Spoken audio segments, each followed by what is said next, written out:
I'm Geoff Lawton, and we're going to take you through an introduction to permaculture.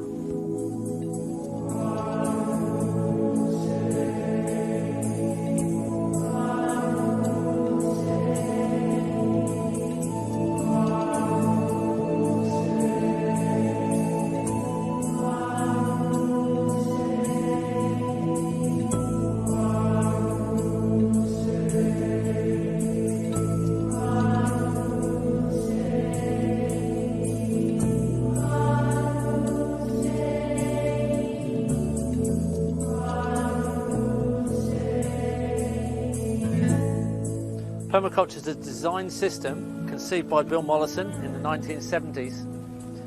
It's a system for sustainable living on Earth that benefits all creatures and supplies all the needs of humanity.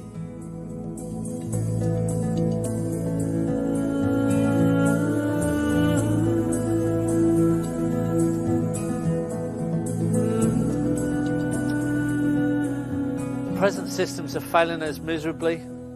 Resource depletion, water storage, degrading landscape, food shortage, climate change.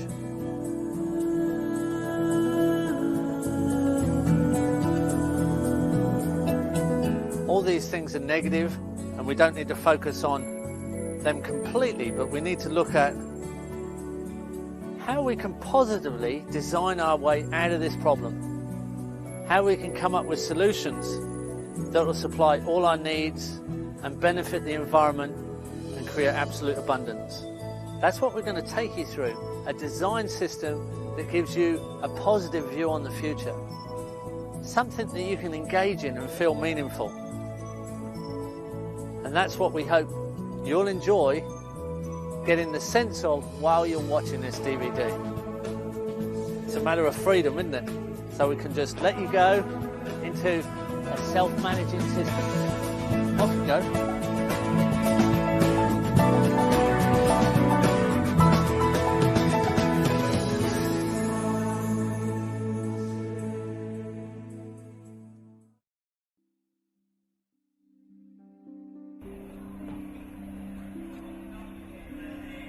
Permaculture is a design system, but it starts off with ethics. It's a movement of people that starts with ethics.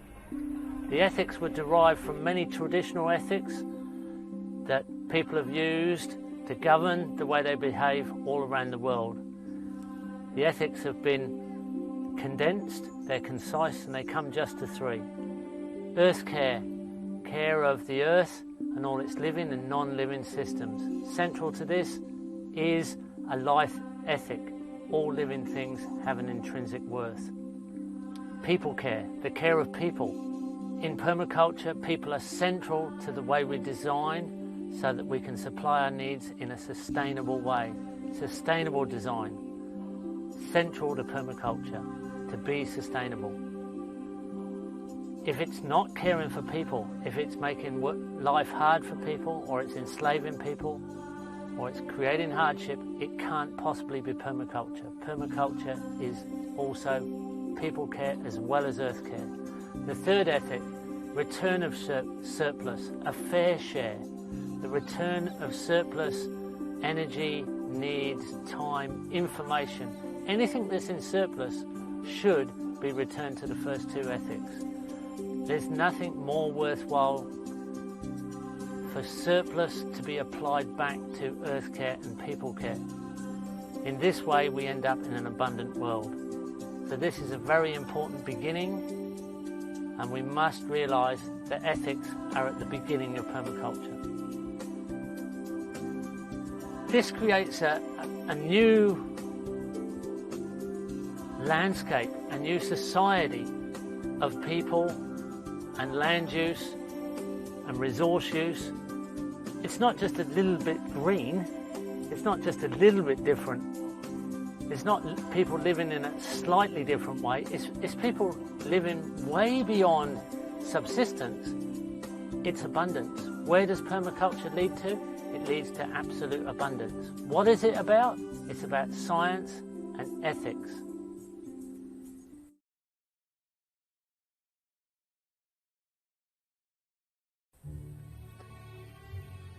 Permaculture is sustainable. It's about sustainability. Sustainable needs to be defined clearly. A sustainable system produces more energy than it consumes, enough in surplus to maintain and replace its components and the system itself over its lifetime. Therefore, if you're looking for a sustainable system, as an example, living systems, natural systems, systems fueled by the energy of the sun, the source of all life energy on earth, the sun, is the most sustainable system. And there we can find models. There we can look for examples. There we can define true resources, living resources that are renewable, endlessly renewable, as long as the sun continues to shine. We don't have to worry about the renewability of our resources, because the depletion of energy, the spent energy, the entropy, energy that's been contained that is spent, is actually enhanced by living systems when we design to trap the energy of the sun.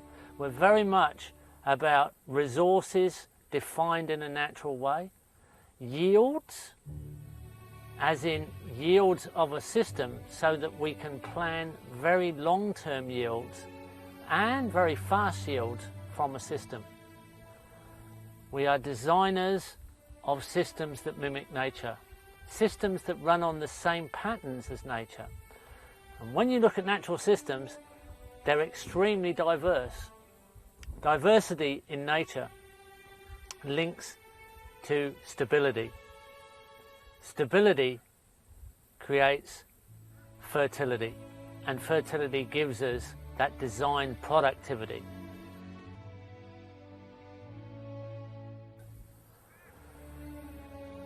Diversity is not just a collection, though.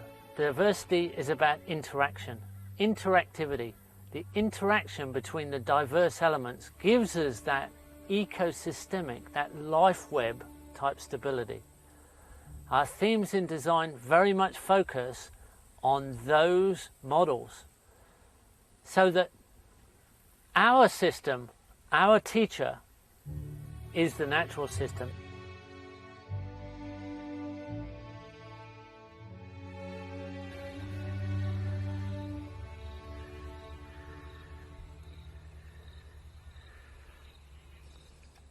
Stacking diversity into systems stores and creates an energy surplus for us in design.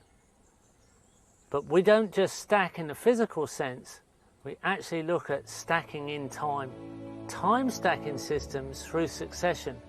Looking at succession in natural systems, the reparative mechanisms, the mechanics of nature, if you like. Those systems can be replicated, but they can actually be improved, and improving on nature is something that is fine if we're actually in a positive mode and we're benefiting nature's reparative functions. We can stack in space and in time, and that's a really exciting concept. I know it's full of fungi if I just pull out a branch here. There's all kinds of fungi. Everything's going back down to soil. It's just rotten. 6 months ago it was a tree. We've purposely put it back down to the soil. Its job's done. Time stacked out. Produced mulch for 6 years. Been cut and mulched and dropped and produced, and then it's decided it's finished, job done. And before it's even hit the ground, the fungi's breaking it down. So I'd say if I gave that a bit of a kick, it'd go down right now. So I'm just going to do that, and we're just going to put it on the ground. So permaculture systems are very much about polycultural systems, systems that include many different elements and many different elements stacked together that don't just function at one time, but extend their functions over time. So these systems we have to learn how to design. We have to look at those concepts and say, that's how nature works. how do we then improve on those functions? And that's very much permaculture.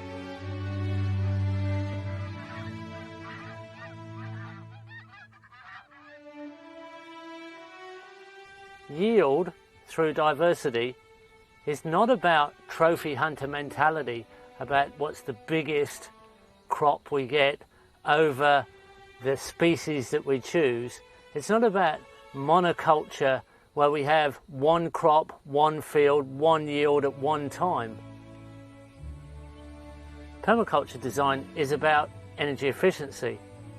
So it's very much about how much energy do you put in to how much energy do you get out. So how much effort do you put into creating a yield? Through all the interactions between the diverse elements, through all the stacking of time of yield over an area, we end up with a very efficient system.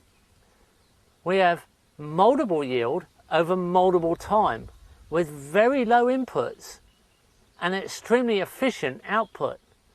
So here we are next to a water system, which is also next to a food forest, which is also next to a productive bamboo system. We're in a polyculturally designed farm where there are multiple yields almost every moment of the day, every day of the year. The efficiency of yield over the area in relation to the energy input is extremely high.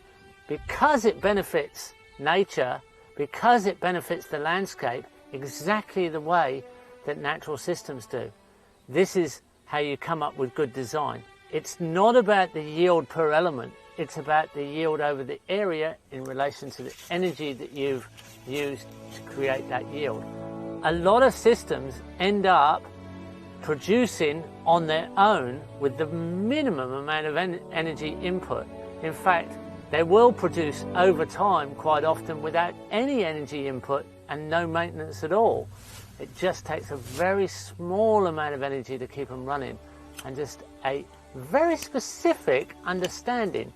So, instead of 100 hours of meaningless work and 1 hour's thinking, you're more likely in a permaculture system to be spending 100 hours of meaningful thinking and 1 hour of also meaningful work. A much more efficient system and a much more pleasurable system to be working amongst and living amongst. This is how we'll stabilise society. This is how we'll stabilise the world's environments, by supplying our needs in a way that creates a sustainable world.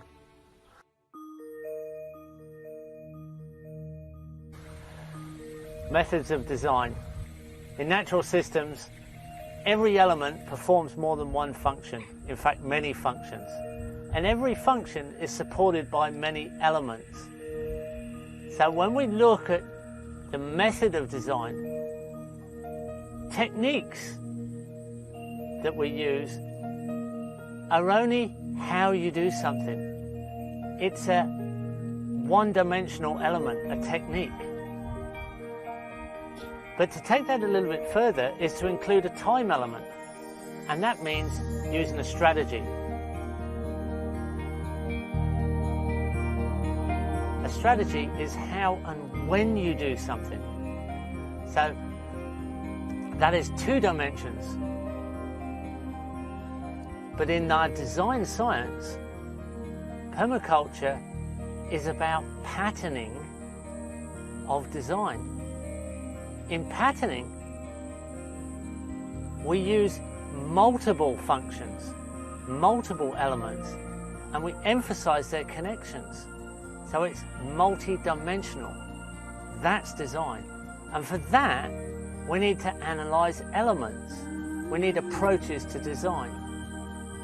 So all the elements that we use, animal, vegetable, structural, structures, plants, trees, animal systems, they all have to be analysed so that we know what inputs they need, what outputs they produce, and their general characteristics, their intrinsic characteristics. This is an analysis process. So then we can pattern the assembly of elements and their connections.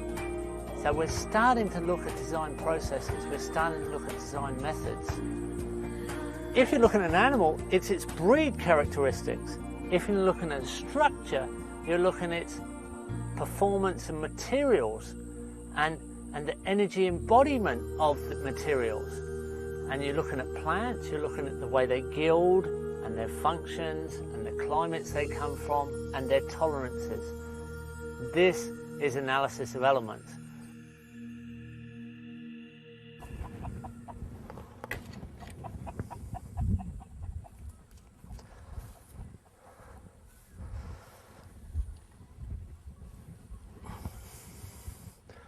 The chicken. We can use this as an example of analysis of an element, and it is often used. So we look at a chicken and say, what does the chicken need? Well, a chicken obviously needs food. A chicken needs good air, and in a humid climate like this, it needs a good airflow. In a cold climate, it needs a warm air. So remove the stress of the bird. A chicken needs other chickens to produce more chickens. They also need grit because they have a gizzard here in the throat, a muscle that grinds up hard-shelled seeds. It needs dust for a dust bath.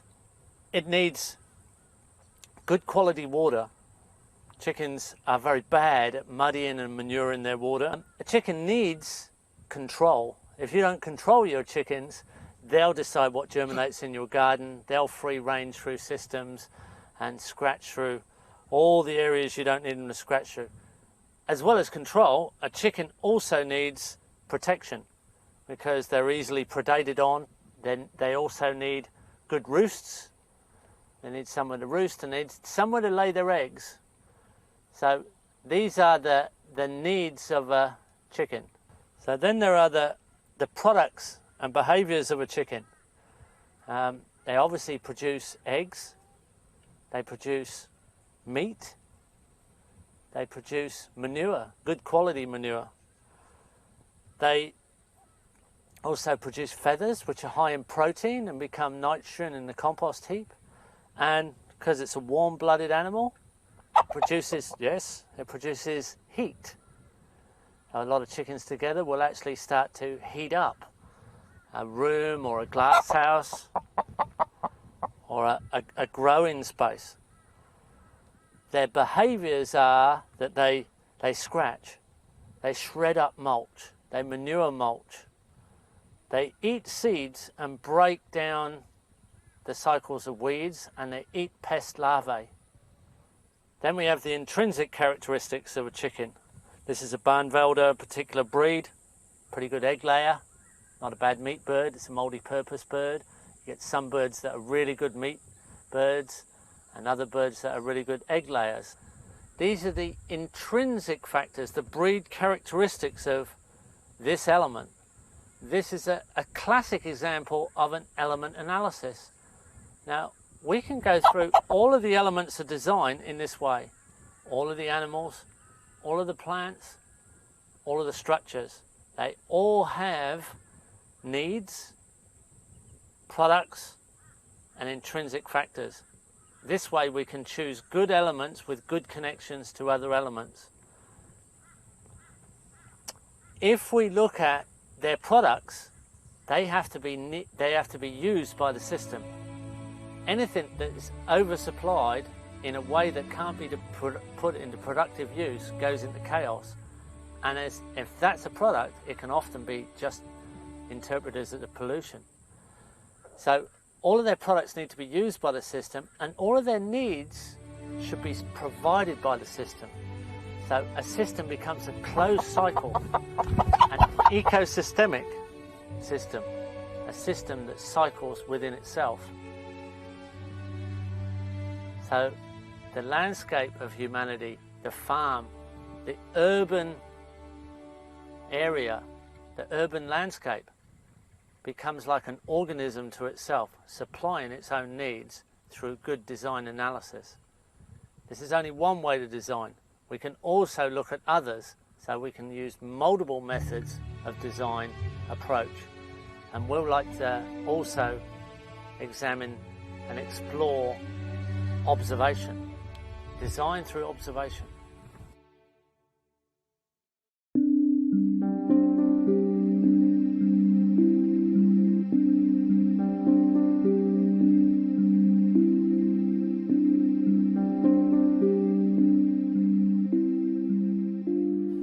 Observations in nature and the principles that we observe in natural systems lead us to design harmonic and efficient systems. We can see all kinds of examples around us, even in cities, even in the country. We can see all kinds of examples that lead us towards good design. Good design makes it efficient, and that gives us a very efficient productivity, stability and harmony with nature. Natural systems are our teachers, lessons and examples to act by. Here amongst our okra plants, I have one of our local weeds. It's a spiky little character, but it's an amaranth weed, and it actually has some grain in the heads. This is an indication that amaranth grows well here. So that's what we've planted as one of our main grain crops. And behind me you can see red amaranth, and behind the corner a whole row of golden amaranth, all growing really well. It's the same as our little friend here, the weed, is also an amaranth, indicating this is good amaranth country. An observation and a lesson from nature, indicators. All we have to do is keep our eyes open. We can make these assumptions and guesses, try them out. Usually they work.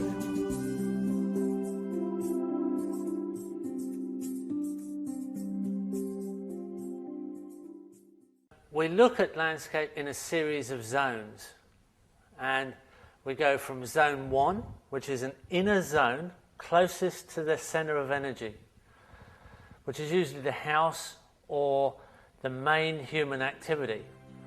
This is an area that has most visits, most use, and it has the most density of elements. And here there are special elements, things that are of great value, but take great care of management. Zone 2 is the next zone out, and immediately is larger, and zone 2 is actually a broader zone where there are less elements and the maintenance is a little bit more vague.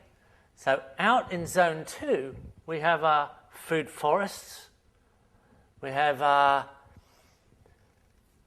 forage crops where we may grow crops for animals to provide their food, our broadacre crops where we grow our main carbohydrate foods or our main foods. So our main crop gardens, not the kitchen garden, but the broader main crop garden, zone 2. And in some climates, colder climates, our firewood may be produced there, a woodlot.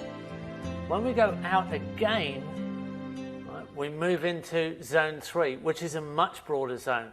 Here you have the larger farm type systems of land use where we have grazing animals, we have large windbreak systems, the water bodies will be larger here if we have dams or swales. The mulch systems out there are very rough, so we're dealing with rough mulches, we're dealing with large branches and sticks and logs. We've got animals and broader tree systems, and some of our very large main crops on large acreage may also be out in zone 3, and if we have a great demand for firewood, that also might be out in zone 3. So this is the broad area.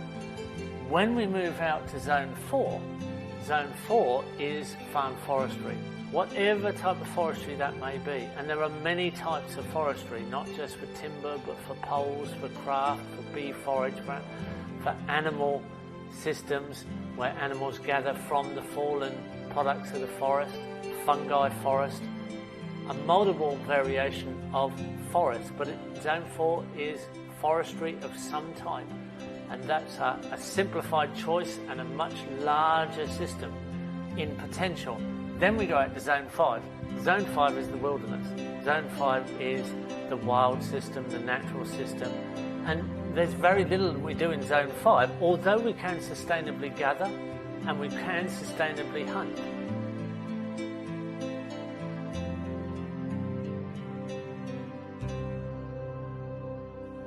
There are two other elements that come into this: slope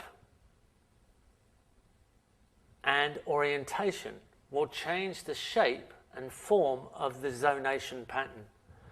Zone 1, Zone 2, Zone 3, Zone 4, they'll all change in relation to how steep the land is and which way it faces, whether it faces the sun or the shade or the west or the east.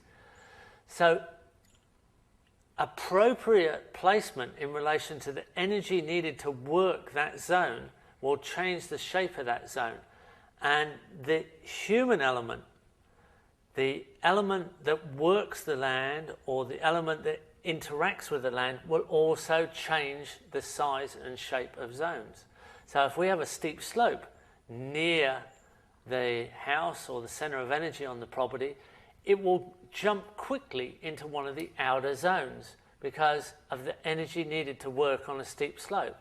Zones are never exactly repeated in form and size ratios, but they are appropriately placed in relation to the land itself and the human use. It's an energy efficient planning from the inside out. So when we're planning zones and the placement of elements in zones, we actually look for an analysis process where we say, how many visits per year are we going to make to that element? That'll give us an idea of where it fits in a zone, and then which elements fit together so that they interact together and we can get multi-purpose interactions on the same stacked job energy pathway. We're starting to put elements together in relationship to each other within their numbers of energy requirements per year, their number of visits. So it's a very energy efficient planning system. Sector analysis is how we observe the energies on the site of any design, and we look at the energies that actually flow through a site. These can be the winter sun angles, sunrise, sunset and midday, the summer sun angles, again sunrise, sunset, midday, the prevailing winds, the good views, the bad views, the noise or the dust winds that we might want to block, the flood and frost that we might want for purposes or not, the cold winter wind. All of these things are potential energies which are on any one site. These, by design, change the zones, reduce the stress on the site, therefore enhancing the system and the life on of the system. Create microclimate can be identified in many different ways through things like observation of wind shear on trees to get us the prevailing winds. We also will need to find records and information and local knowledge. It's very simple. The choices are yes, we want that energy and we invite it into the site and encourage it, or no, we don't want that energy, it's not beneficial to us and we want to block it. All of this will be a great advantage to our design process and the result of our design. So the sector energy map fits over the top of our zone map and changes the form of the zone map and starts to give us a pattern in design.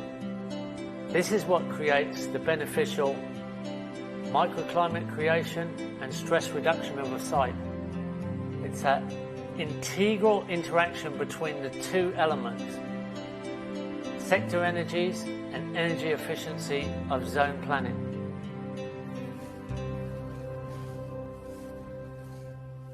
Well, here we are visiting a classic Zone 1 garden that's well established, very energy efficient. We're just a few metres from the house and we've got food production everywhere. We've got very functional footpaths that are all controlled by beneficial grain covers. We've got mulch production in surplus, all different types, high mineral comfrey that can be added to gardens. There's animal systems around us that we can add manure. This is really classic Zone 1. Into the Zone 1 scape, we're literally going through an envelope of passion fruit and food, through a trellis, in a real home situation. We have small footpaths surrounded by food, edible Brazilian spinach, strawberries, papaya, turmeric, ginger, edible edges and clumping plants, herbs that can be picked. This is a foodscape, but it's also quite ornamental.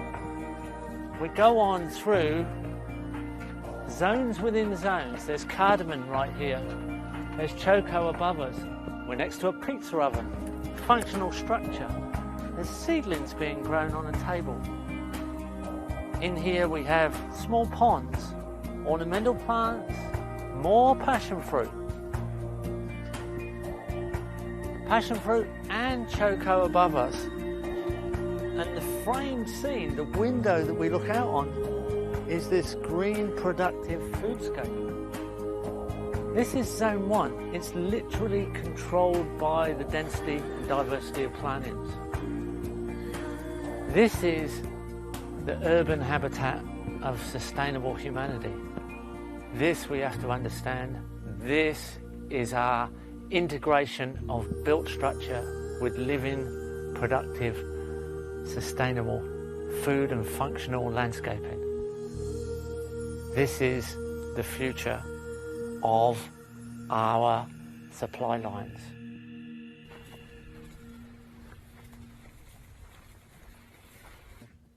Here we have an acerola cherry, one of the highest fruits in the world in vitamin C. Oh, it's right here like a vitamin C pill near the house. Down a footpath surrounded by herbs next to a natural ionised swimming pool, no chlorine involved here.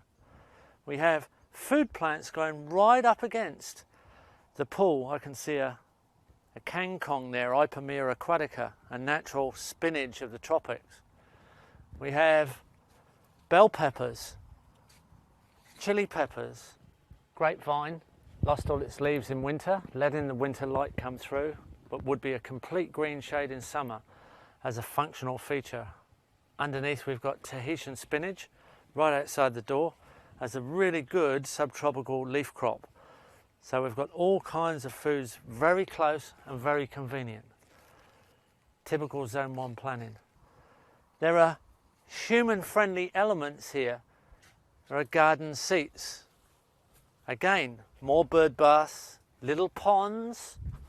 So there's a diversity of habitat, predator habitat, frog ponds, rockeries for lizards, perches for birds, bird baths to attract in the birds. It's a friendly habitat to people. Here's a big custard apple. Here's a citrus right behind us with a passion fruit, with cardamoms, with papayas. There's just layers and layers and layers of food here. There's root crops, clumping crops, herbs. There's more than I could mention, but it's all stability by diversity occupying the space. This is a very, very secure landscape to live in, and it's a landscape that you feel as if you're insured, your existence is insured, and your health is insured. And it's vital, and it's still interesting, and it's still aesthetic. This is not an untidy landscape. This is a landscape that is very beautiful, and it's very, very healthy for you and other creatures. It's not exclusive. It's not a landscape where we have to go to war against weeds or a war against pests. Everything is in balance, and the surplus is our supply line, our needs. We see that we are actually interacting with solar energy and feeding back to the grid. We have solar hot water. We have solar electricity. We have a natural vent on the top of the house cooling it down. And we even have a satellite dish. We're not exclusive as if technology is some kind of enemy. We're interacting with technology in an appropriate way. This is a permaculture design system, one that really works. So as we transit through zone 1, we pass a lime that's hanging over from zone 2. Out of the gate, and very quickly we go through into a second zone. This is the broader zone of forest, and there's fruit on the floor immediately. I've got to step over fruit. We've got understories of coffee in production. We've got different types of fruit trees all around us. We're in a broad zone with rough mulches. And this, on the edge of zone 1, also joins onto zone 3. In this case, there is a zone 3 because there's a small amount of pasture, and we actually have a small dairy on this property. So as we walk around this more open forest, allowing citrus to grow, there's a great diversity of mixtures of trees. It's not just one species. There's chocolate pudding fruit, black sapote, Chinese raisin, longan, mulberries, nitrogen fixing trees. A whole mixture of forestry. It's well established and it's quite open. It's an easy system to walk through. It's an easy system to pick, because this system's almost 13 years old now. As we get to the edge, we come up to a section here where zone 3 meets zone 2, and we've got a small dairy yard. So there's just one Jersey cow, milked every day, produces all the milk and all the cheese and butter for this family.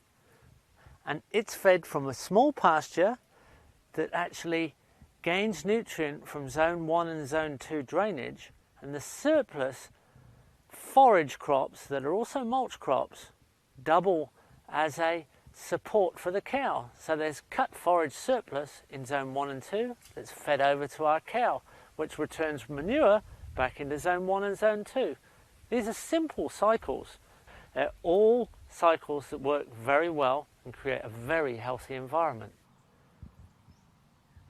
So here's a conventional road, hard surface road, coming through the landscape and picking up water.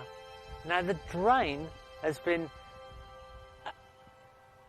picked up so it comes into this property and fills these 2 dams on either side of the driveway. These 2 dams then picking up the nutrient of life, water plants, fish, and all the other things that naturally occur in water and are encouraged in this situation.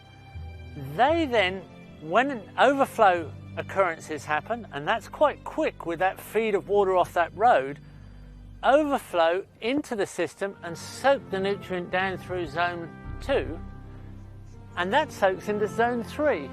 This is a matter of just stacking natural functions through zones, making connections between elements that most people wouldn't see connections for. A road to a dam, to a productive diverse forest, to a nutrient flow, to a small pasture. Simple connections make all the productivity easier. This is zone planning, this is design function. This makes life, productivity, healthy systems easier to achieve. Design planning. Here we have an organic matter swale, full of all kinds of organic matter. Broken down branches, bits of old furniture. There's boxes in here that are going to go back to the soil. There's old overalls. There's even old bits of furniture that'll all break down in this humid material because there's a swale under here that's trapping moisture. Bananas are sucking that moisture and living on it. There's banana fruit above me. What a great appropriate system. There's nothing fancy about this, but it works. And that's the main thing. Here we are walking again through zone 1. I'll pick up a bit of forage on the way through, and our cows are waiting for us. They're on the edge of zone 3. So here's zone 2 is kind of missing at this point, but it doesn't matter. We're joining zone 1 to zone 3, and they're really happy about that, because they can share in the production and they can produce for us easily harvested fertilizer, as in their manure, mineral rich with our nutrient from our zone 1. Good design. This is where things become very functionally energy efficient. We've got all kinds of elements around us that make our work easier, and production simply a matter of functional interrelationships. From zone 3, and our, in this case, grazing paddock with our dairy cow and calf, through into zone 4 and quickly into zone 5 with a sanctuary dam and a palm-lined valley of wilderness. The edge of the system, zone 5, cares for itself, and there's a beautiful backdrop of serenity and sanctuary.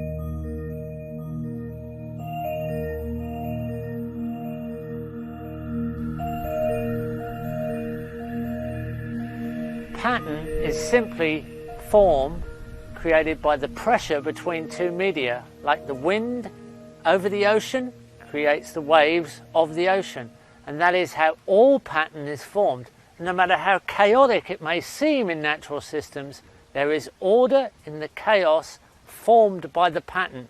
This is how energy is trapped in biological systems. We need to understand that so we can be sustainable by design.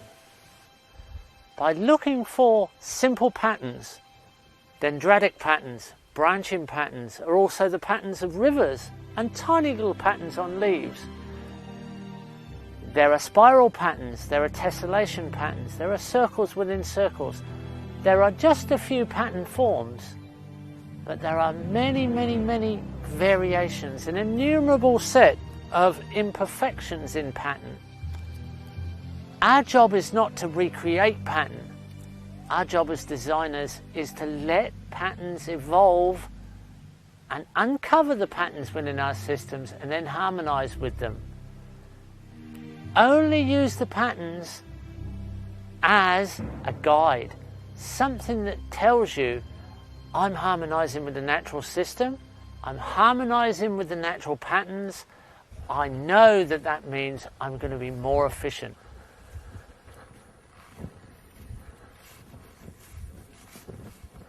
Application of pattern is an important part of design. Not just looking at pretty patterns in nature or designing for pattern's sake, but actually finding functional patterns that work for you.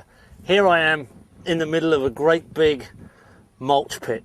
This is over a metre and a half deep and a metre high almost above the ground, and it's full of mulch and surrounded by soil that's come out of the hole, and around it is a gilding of plants, a pattern guild really, bananas, taro, there's aracacia, there's sweet potato, there's some mints, there's a whole mixture of plants, mainly bananas, yacon, I can see some yacon there, sweet root, but this is a really functional design.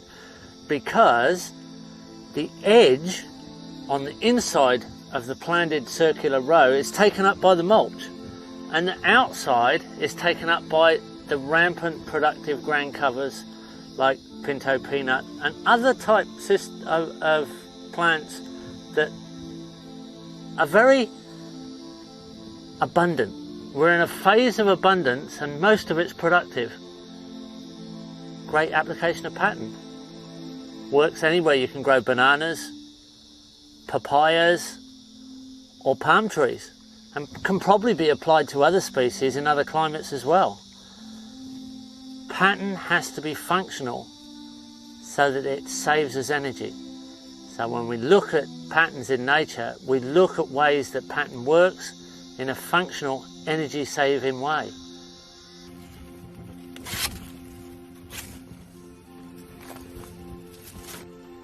The very pattern that we use to put a banana circle together appears in the stem of the banana itself. It's a set of circles within a set of circles. It's actually a set of leaf stems together. In the banana itself, repeated in the banana circle. We know we're on the right track. We're playing the game to the rules of the game. That's the way we know that we'll get accumulated and surplus energy within our system. We're harmonizing with the patterns of nature.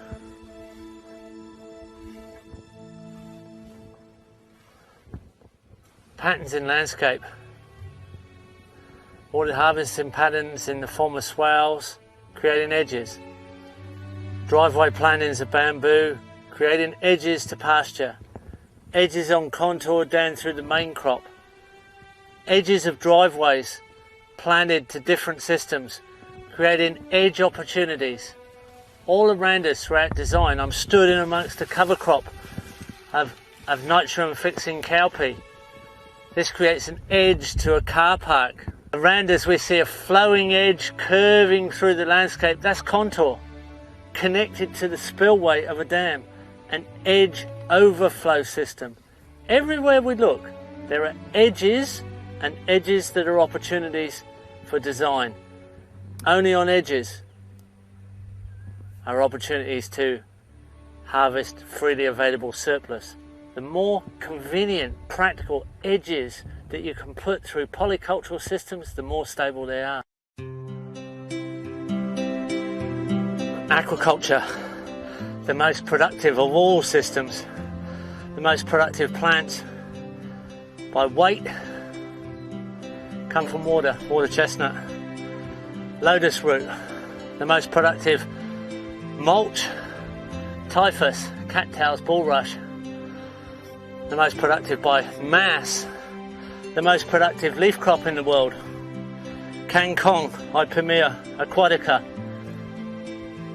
The aquaculture protein production, 30 times more productive than land-based protein. That's our fish productions.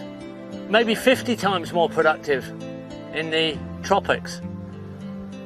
There are plants, there are fish, there's organic matter. The fastest soil building mechanism on Earth, shallow lakes and ponds.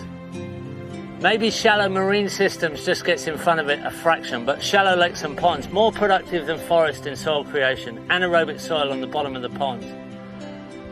Great polycultural interaction.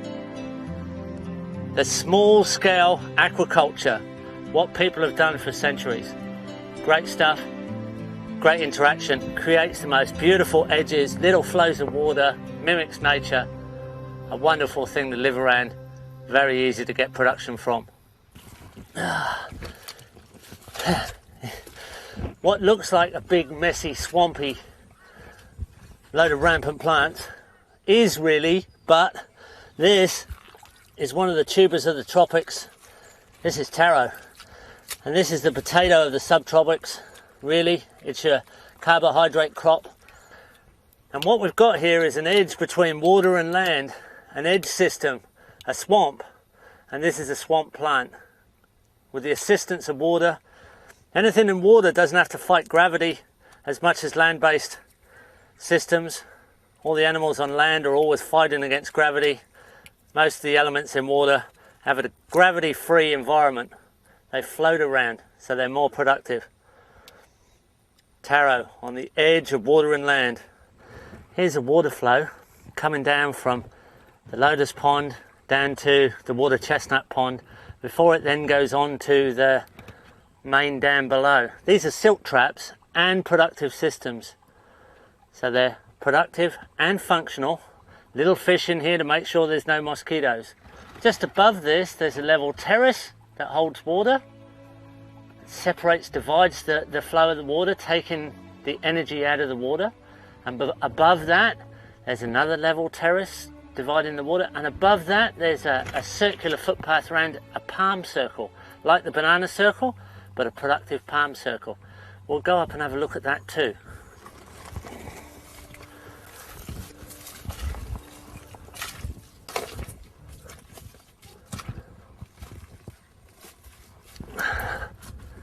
So here's the palm circle, full of mulch, and the water divides either side of the palm circle, comes on down, and then spreads on this level terrace, then comes down either side of the level terrace, drops into another level terrace, then drops into the lotus pond, then the water chestnut pond, and then the dam. This pacifies the flow of the water, drops the sediment and nutrient as silt traps, grows all these productive plants, and keeps the bottom dam clean for high quality fish production. Aquaculture by design, using the patterns of nature.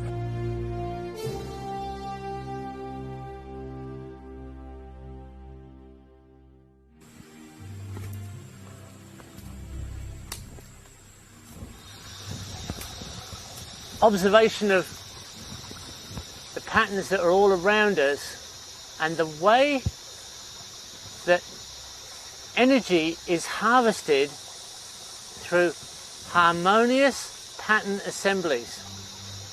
Pattern, the edge between chaos and harmony, the ultimate expression of a natural system is the point where it goes from harmony to chaos.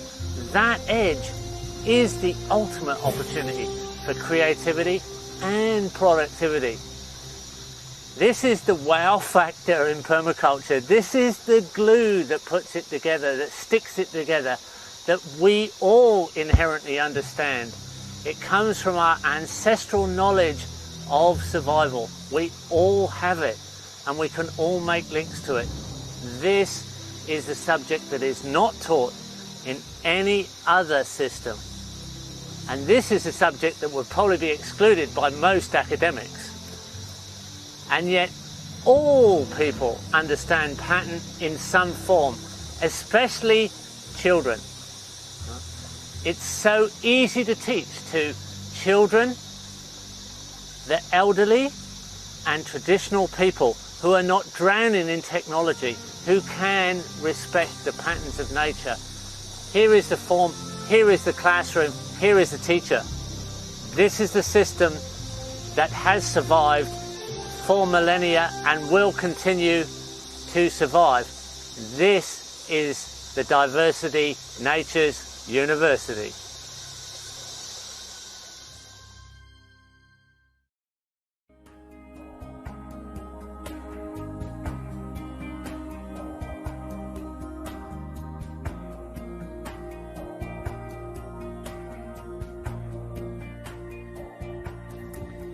As designers of systems, we have to realise that the landscape profile that we work in is very important. Are we on flat country or flattish country? Are we on hill country? Are we on rounded country? Are we on steep volcanic country? Are we on deserts that are angular and sharp and shaped by heat and wind and occasional large water flows and evaporation? Are we on the rounded landscape of the humid landscapes? Then the other systems that we need to very clearly understand is, which climate are we in? There's three major climates. The temperate zone that has a cool winter, a wet winter and a dry summer. The tropical zone, which has a wet summer and a dry winter. an arid zone, which has a climate where evaporation is much higher than rainfall. And then there are subclimates. We can be on a little low island, a tropical island, or a sand or coral island. They have specific design requirements. Or a high island with basalt or granite. These are things we need to take into account when we design, because they're little design specifics that have to be explained in relation to climate, in relation to landscape profiles. And you can have a climate that's directly related to the climatic effect, what's called the orographic effect, the effect on the climate by the landscape, orographic. So we're really looking at the biogeography, the life of the geography, the life of the land in relation to climate and landscape profiles. And this is what a good design course, a good permaculture design certificate course will explain to you. And along with your design system and your translation of natural patterns and how to use them, you'll be able to design anywhere, on any climate, any landscape.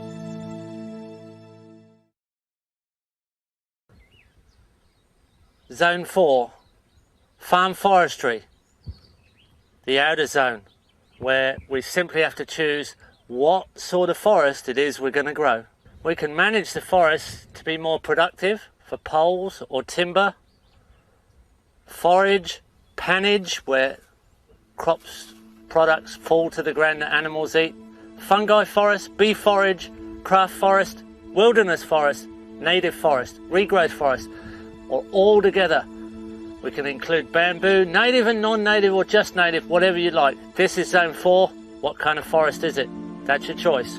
We have hoop pines and kauri pines and Queensland white beech, all kinds of high quality timber mixed up with other trees, some of them actually understory fruit trees. It doesn't really matter. This is a vague outer system. We're pruning some trees like the Grevillea robusta silky oak here to grow straighter, so we'll get a good straight pole out. And these timbers will replace all the timber in the infrastructure in the buildings with better timber than the buildings are built with right now. This will be high class replacement, and it will go on forever.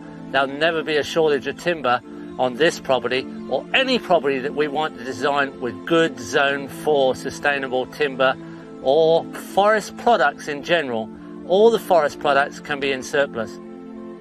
And community forestry can produce forests forever for the community, and there's no reason why we can't all have free materials to build our own houses. It's just a matter of community cooperation on community forest land around our human settlements.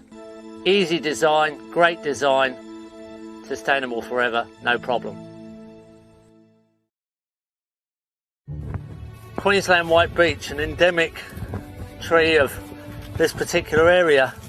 High quality timber, no splinters, very fine grain, used as a boat building timber, handrails on some of the old traditional houses. Beautiful ivory white colour.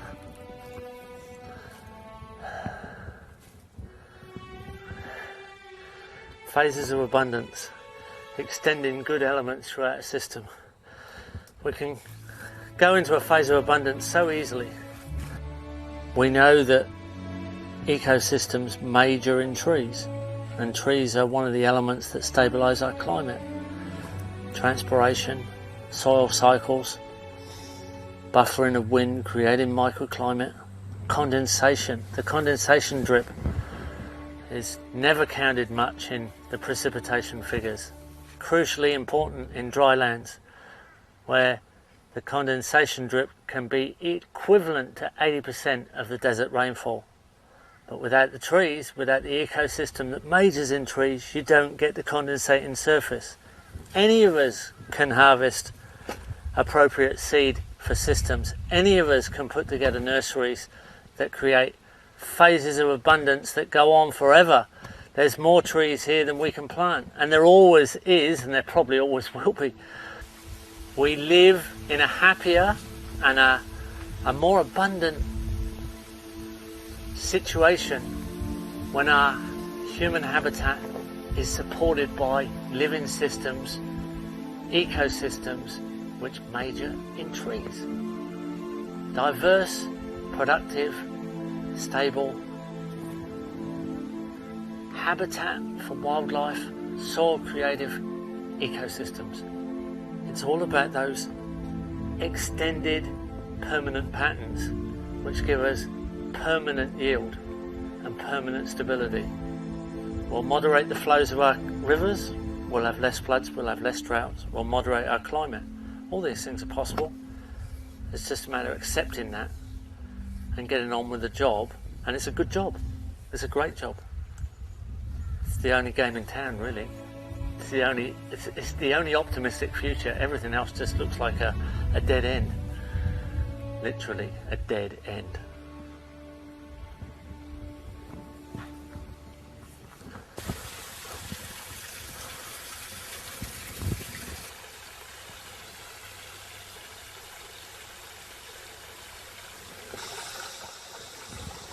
The energy of flow patterns in water,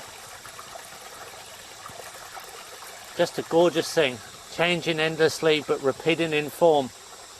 Little overbecks going through the system. What we have to do is we have to look at pattern and find a functional relationship so that we can say, okay, this is a useful tool. This is one of the most useful tools. So we have to look at the boundary patterns, the boundary and edges. Only in natural systems are the lessons that we need to know about harvesting surplus. Only on edges and ecotones do we get accumulated surplus in nature. That's an absolute constant. So when we replicate that in our designs, when we extend edges, when we work the boundaries, when we work the interactions, then we get harvestable surplus and we get productive systems that also benefit the natural system itself. We build soil. When we build soil and get production, we're sustainable. And that's what we want to be, and that's what we need to be. Soil, an imperative of permaculture, that soil creation is something that is created by good design. If we're to be sustainable, we must create soil. We must increase the quality of soil and the quantity of soil by the processes which we work. If we're not creating soil, we can't be sustainable. We can fertilise by imitating the forest floor, by creating compost. Biologically active compost stimulates the soil life. We can create compost worm farms. We can create our own natural fertiliser. This is what we have to do to create good biological stimulants that will actually keep the soil alive, increasing in quality and quantity, as long as we're good stewards of the landscape.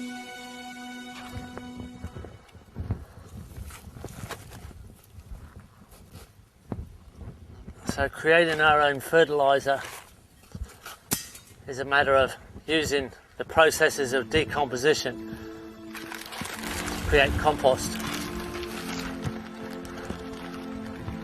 Underneath here is a windrow of compost.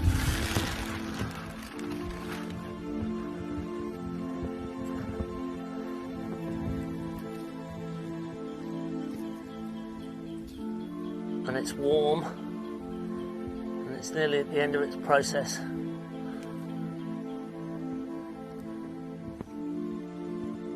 And it's really a way of creating good soil biology. So there's lots of little organisms in here, both bacteria and fungi, by the billions. So it's really stimulating the ecosystem of the soil. That's the most important part. The soil creation, and that's what we do with these systems.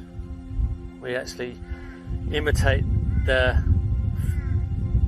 decomposition under the forest floor so that we can create an extension of the soil biology.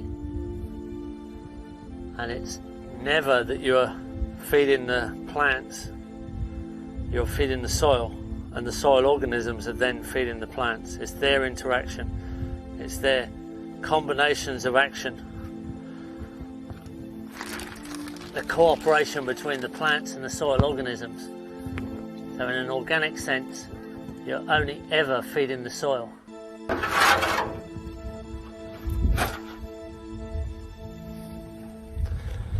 Here we have our compost worms. Hundreds and hundreds of them.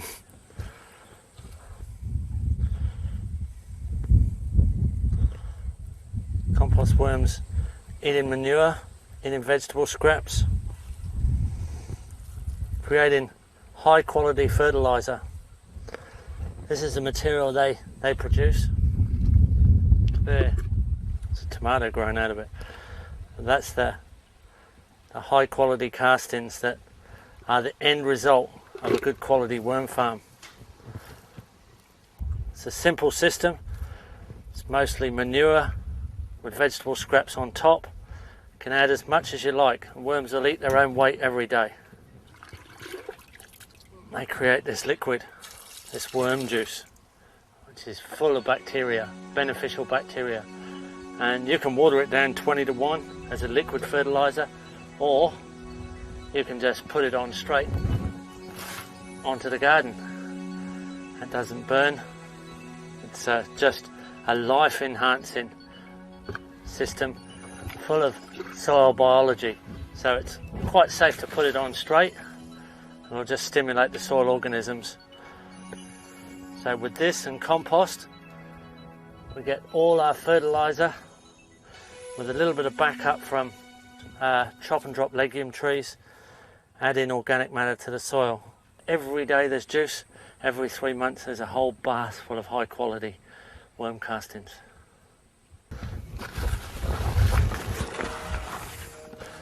Here's some finished compost, and that's already broken right down. That's pretty high quality stuff. There's a little worm in there, baby worm. There's a little compost worm there. That's a good sign. And this is our other fertilizer, high quality compost. Another little worm there. So that's a little bit fluffier than the worm castings, which is stickier. And because there's a lot of wood and a relationship between the fungi and the wood, there's more beneficial fungi in here than there is in the worm farm castings. The worm castings are mainly bacteria, very little fungi, and this has a lot of beneficial fungi as well. So two great solid materials, and this is just made out of manure and plant material, green and brown, high carbon and high nitrogen materials mixed together and created into compost. Now that, with a combination of the right planting guilds, will create good soil. And it's the soil biology that does the work.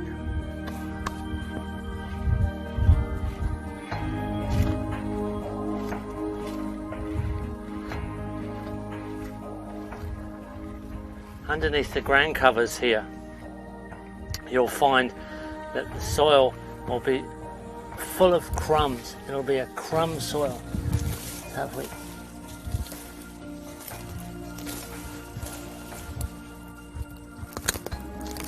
There's a lot of organic matter down here because we chop and drop there's a lot of sticks and things. But here, I can smell mint. I've just pulled my way through a mint. There's a bit of the pinto peanut underneath the pinto peanut under here. Getting ready, there it is, getting ready to take over as the next succession. And the weeds are being smothered, but there at the soil surface, that almost looks like the compost. That's the soil biology converting the organic matter to something that's very close to a compost. It's a high organic matter soil. Started off as a grey sand, and it's still a sandy soil, but now it's a lot darker and has a really good texture. Soil creation by stimulating biology, that's all you need to know about.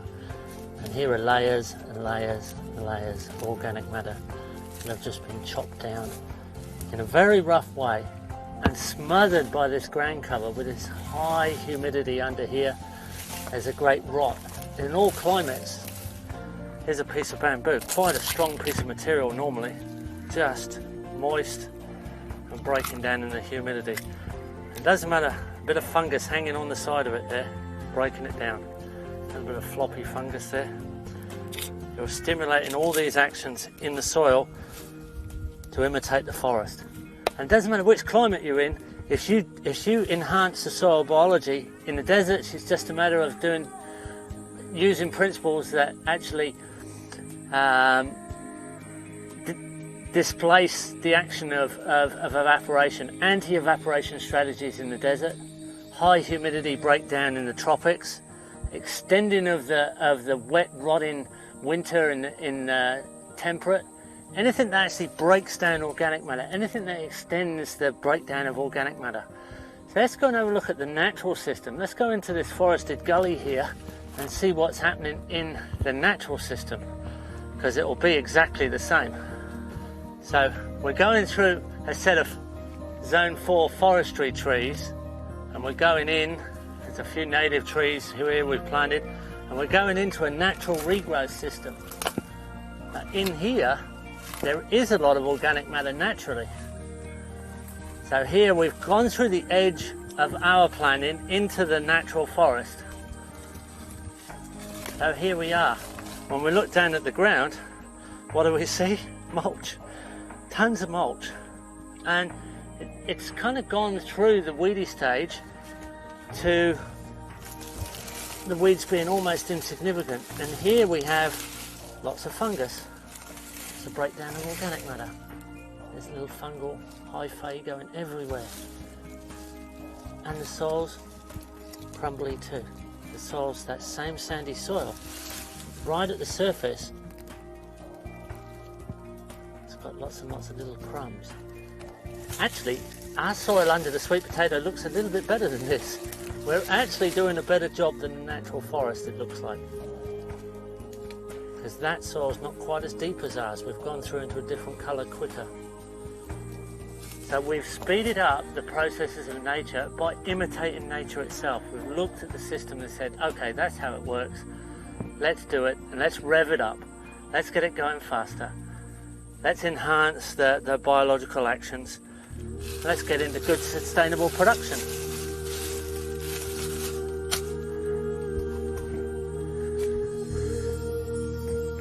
So we're actually inside the teacher, which is where you've got to be.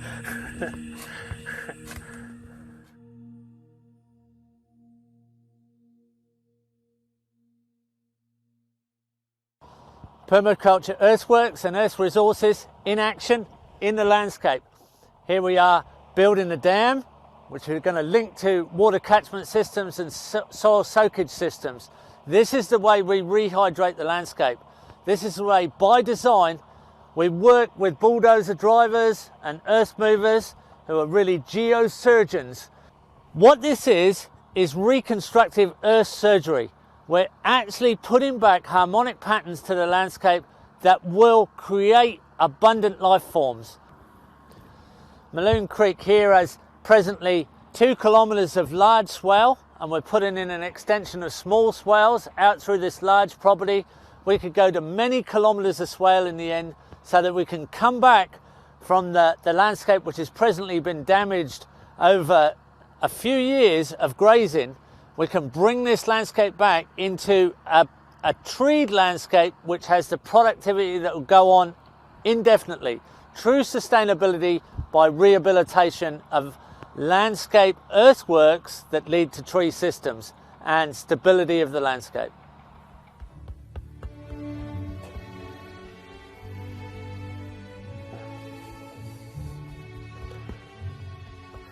This is a miniature earthworks, and we're at the end of a spillway swale here, connected to a little dam there.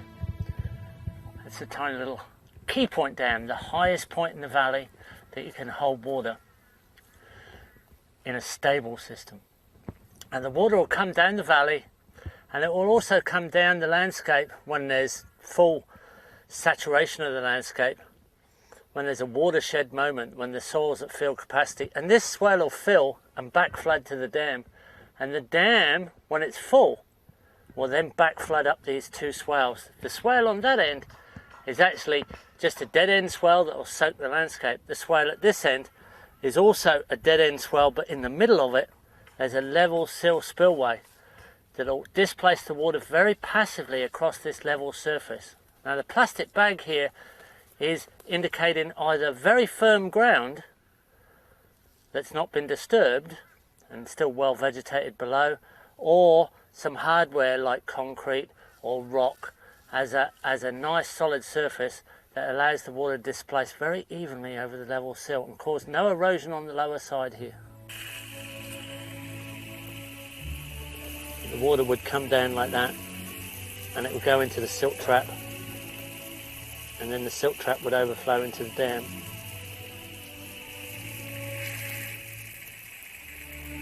Then the dam would start to fill.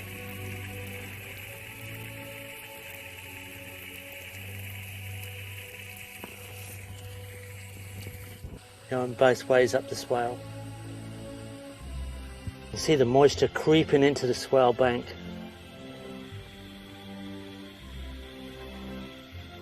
Now here goes the level sill.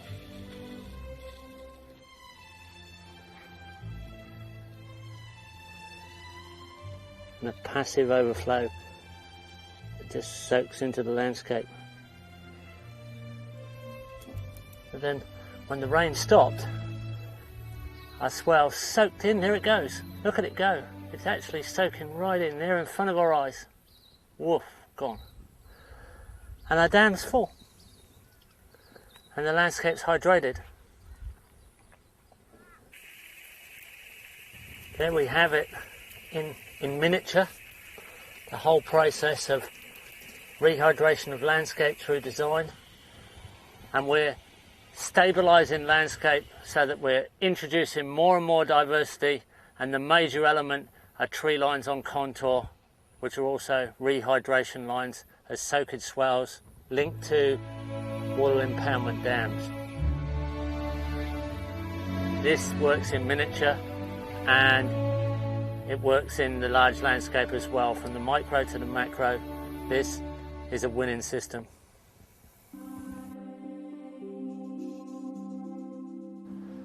Strategies for an alternative global nation, the invisible structures, the people systems. This is where we have to work with the formal and informal economies, where we need to set up an ethical basis of an alternative global nation. This is where village development and land access become important. How do we access land? How do we set up bioregional organisations so people can extend trade between each other, set up the personalities and identify the personalities of bioregions? What is the fingerprint of your local systems, and your systems where you know the careers and the products and the professions that identify we the people, the extended families? These systems lead us to alternatives to political systems. This is where ethics are the way we invest in natural capital. We can set up local energy trading systems, let systems, even local currency systems, where we trade on our own value of product within systems. This is where we can create a new United Nations, where nations can be defined not just by their political boundaries or their national boundaries. Nations can be defined by language groups, by cultures, but they can also be defined by a nation of people who think the same way. Permaculture is a nation of people, an international global nation of people who think the same way, that a positive, safe, peaceful, abundant future is possible by design.